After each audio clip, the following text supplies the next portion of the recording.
Salah satu instrumen investasi yang paling banyak dibeli oleh investor adalah saham. Buat gens yang belum mulai investasi saham dan masih ragu atau bingung gimana mulainya, tonton video ini ya.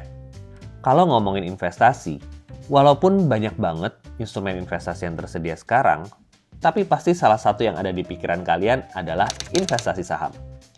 Investasi saham memang salah satu instrumen investasi yang saat ini banyak sekali diminati investor. Apalagi sejak pandemi, di mana banyak orang nggak keluar rumah dan malah justru mulai berinvestasi saham.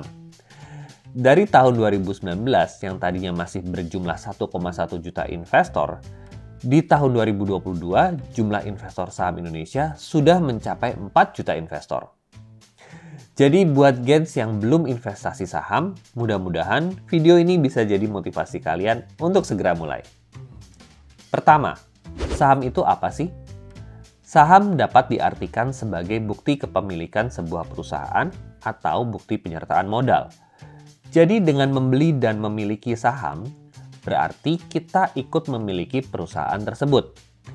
Walaupun hanya sebagian kecilnya saja. Nah, saham itu memiliki harga yang merefleksikan nilai perusahaan tersebut. Artinya jika perusahaan tumbuh dan berkembang, maka harga saham yang kita punya itu juga naik. Tetapi sebaliknya, kalau perusahaan merugi atau ada sentimen negatif di pasar, maka harganya bisa turun. Selain kita bisa mendapat potensi keuntungan dari harga saham, kita sebagai pemegang saham juga berhak mendapat dividen atau pembagian hasil keuntungan. Tapi ingat, tidak semua perusahaan membagi dividen ya. Buat kalian yang mau tahu apa aja perusahaan yang bagi dividen, bisa lihat di daftar pembagi dividen terbesar di website IDX Channel atau cari nama IDX High Dividend. Nanti kamu bisa lihat 20 saham yang membagikan dividen terbesar, diantaranya ada beberapa saham besar seperti saham Adaro, ADRO, saham Antam, ANTM, Astra International, ASII, dan BCA atau BBCA. Lalu, bagaimana memulai investasi saham? Kalau untuk menabung di tabungan, kita perlu buka rekening di bank. Kalau untuk investasi saham, kita perlu buka rekening di sekuritas. Tentunya harus yang terdaftar di OJK ya. Tinggal pilih aja kamu bisa buka rekening di mana aja. Contohnya di Mirai Aset Sekuritas Indonesia, Ajaib Indo Premier, RHB Sekuritas, dan masih banyak sekuritas lainnya. Jangan takut repot karena sekarang untuk buka rekening di sekuritas sudah bisa online. Kamu tinggal pilih sekuritas mana yang mau kamu buka, download aplikasinya, dan daftar lewat aplikasi sekuritasnya. Tinggal siapin data diri seperti KTP dan nanti kamu akan diminta selfie di depan kamera sambil pegang KTP untuk verifikasi.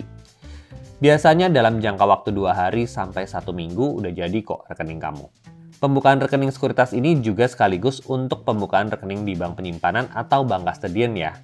Jadi amit-amit sekuritasnya bangkrut, dana kamu tetap akan aman karena yang menyimpan adalah bank kastedian ini.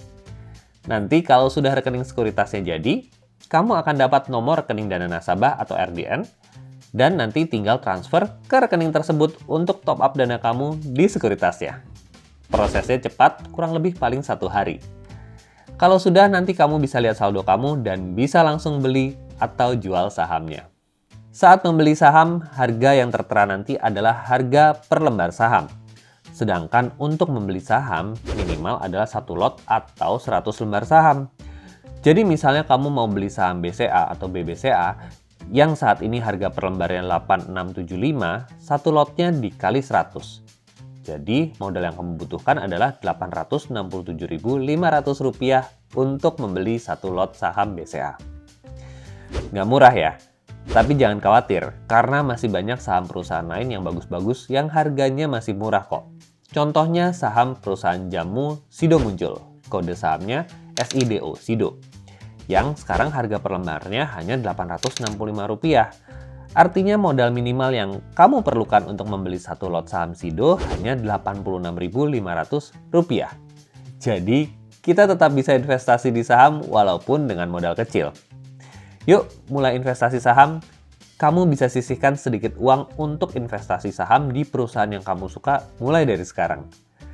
Untuk investasi di saham, kita harus tahu dan yakin bahwa perusahaan yang kita beli memiliki prospek pertumbuhan jangka panjang yang baik.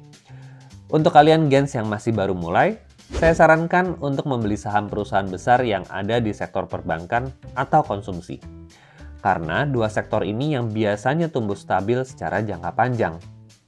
Gimana, Gens? Udah makin jelas belum?